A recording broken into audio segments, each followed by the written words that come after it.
Yeah. Ay, ay, ay, ay.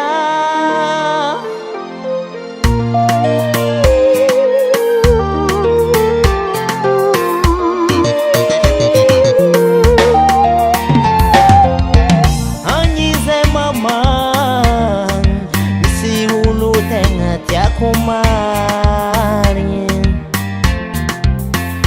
Anyize papa, isi hulu neki anabadiza.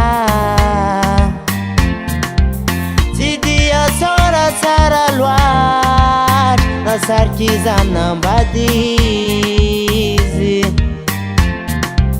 Fatwe chitara ze anang, nutenga miatireza Amina ze.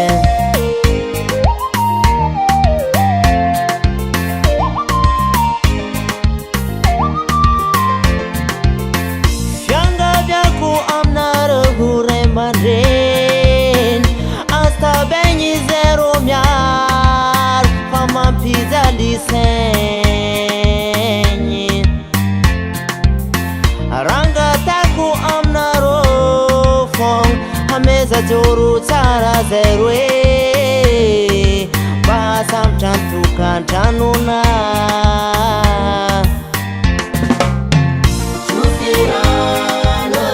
basam chantu kantanuna rwe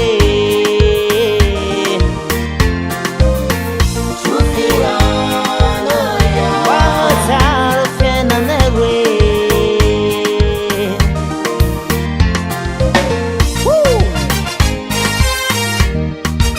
Taaz Armel, smilen från Taaz, chanten i hand.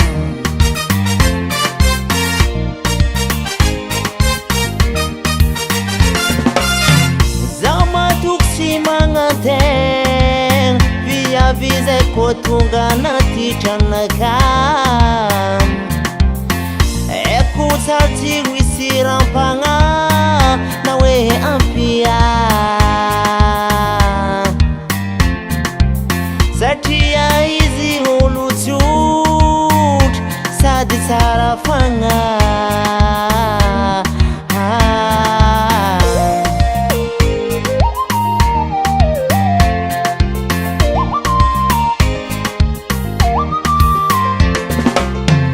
Izi tikara twetini Madame Standard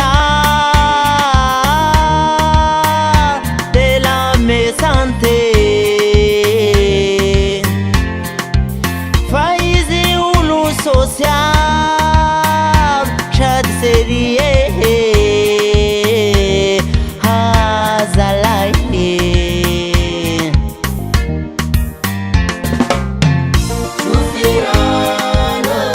Basam pratu kantanu newe.